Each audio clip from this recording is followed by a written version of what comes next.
जब पेड़ गिरते हैं तो सिर्फ जंगल नहीं, हमारी सांसें भी कम हो जाती है।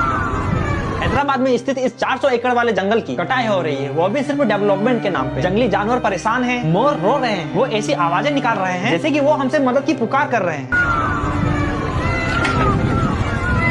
जंगल काट के वहाँ पे park banana is like hospital तोड़ के मेडिकल खोलना। ऐसी मशीन लगाऊंगा, इस साइड से आलू घुसेगा, उस साइड से सोना निकलेगा। ये चीज तेलंगाना के सरकार द्वारा किया जा रहा है, क्योंकि कांग्रेस की सरकार है। हम फर्स्ट और कई स्टूडेंट्स वहाँ पे प्रोटेस्ट कर रहे हैं और उन्हें इसके लिए लाठियों से पीटा जा रहा है।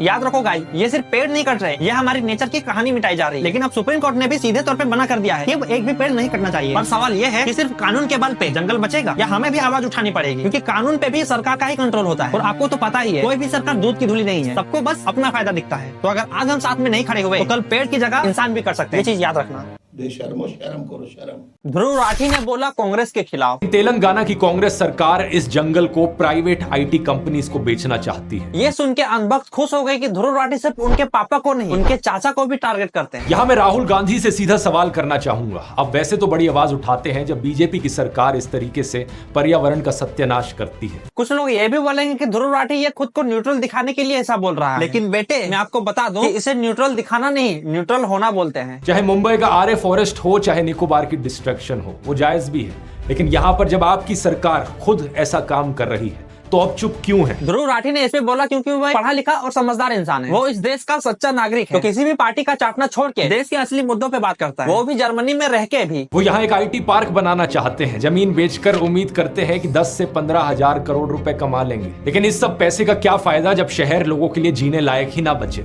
वो अपनी लाइफ उधर आराम से जी सकता था, लेकिन बाकी महान लोगों की तरह उसने भी पहले अपने देश को चुना कि अगर देश में कुछ प्रॉब्लम है तो सबसे पहला हक मेरा बनता है आवाज उठाने का। और तुझ जैसे माधरचोद देश में रह के भी देश के रियल प्रॉब्लम को इग्नोर कर रहे हो और नेताओं की चाटने में लगे हो। बीजेपी की सरकार ने जब हसदेव के जंगल को काटा, ध्रुव राठी ने तब भी आवाज उठाई थी। छत्तीसगढ़ में हसदेव जंगल काटा जा रहा है। कितनी ही रील्स लोगों ने बना ली उस जंगल को बचाने के लिए, लेकिन माइनिंग के लिए उसे ओपन अप कर दिया सरकार ने। और जब आज कांग्रेस की सरकार जंगल काट रही है तो उसने आज भी आवाज उठाया। हैदराबाद शहर की ग्रीन लंग्स को काटा जा रहा है। ये होता है सच्चे इंसान की पहचान। अब तो तुम्हें शर्म आ रही होगी ना कि जिसे तुम कांग्रेस का दलाल, आम आदमी का कुत्ता और पता नहीं क्या क्या बुलाते थे, आज वो सारी गालियां तुम्हारे मुंह पे पड़ी, वो भी 400 की स्पीड से। अब की बार 400 पार, अब की बार